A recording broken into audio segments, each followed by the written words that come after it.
दोस्तों, आज हम जानेंगे उत्तराखंड के बारे में कि इसे देवभूमि क्यों कहा जाता है। उत्तराखंड भारत के उत्तर में स्थित एक सुंदर पहाड़ी राज्य है। इसे देवभूमि यानी भगवान की भूमि कहा जाता है क्योंकि यहाँ अनेक प्राचीन मंदिर और पवित्र तीर्थ स्थल मौजूद है। हर साल लाखों श्रद्धालु यहाँ दर्शन करने आते हैं। स्टेप 2, प्रसिद्ध धार्मिक स्थल। उत्तराखंड में बद्रीनाथ, केदारनाथ, गंगोत्री, यमुनोत्री जैसे प्रसिद्ध धाम हैं। इन चारों को मिलाकर चार धाम यात्रा कहा जाता है। माना जाता है कि इन तीर्थों की यात्रा करने से आध्यात्मिक शांति और पुण्य की प्राप्ति होती है। स्टेप 3, प्राकृतिक सुंदरता। उत्तराखंड अपनी अद्भुत प्राकृतिक सुंदरता के लिए भी प्रसिद्ध है। यहाँ बर्फ से ढके हिमालय पर्वत, घने जंगल, झरने और विश्व प्रसिद्ध फूलों की घाटी स्थित है। ये राज्य प्राकृतिक प्रेमियों की स्वर्ग से कम नहीं है। स्टेप 4, गंगा और यमुना का उद्गम। भारत की दो सबसे पवित्र नदी गंगा और यमुना उत्तराखंड से ही निकलती है। गंगा का उद्गम गंगोत्री और यमुना का उद्गम यमुनोत्री है।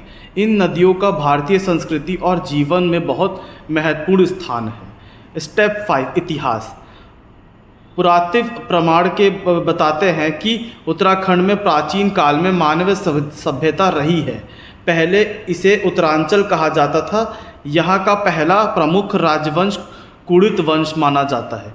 ये माना जाता है कि महर्षि वेदव्यास इसी क्षेत्र में महाभारत की रचना की थी। स्टेप 6, आधुनिक उत्तराखंड।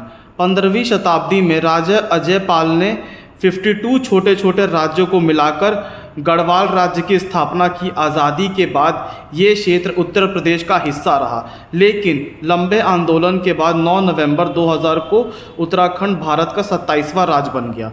स्टेप 7, संस्कृति और पहचान। उत्तराखंड चिपकू आंदोलन प्राचीन मंदिरों, वास्तुकला, कमाऊ शैली, पहाड़ी चित्रकला और पारंपरिक हस्तशिल्प, पत्थर की नक्काशी और ट्रॉट मछली पालन के लिए भी प्रसिद्ध है। अगर ये वीडियो आप लोगों को अच्छी लगी तो प्लीज़ लाइक, शेयर, सब्सक्राइब और कमेंट करके बताइएगा। Thank you, have a nice day.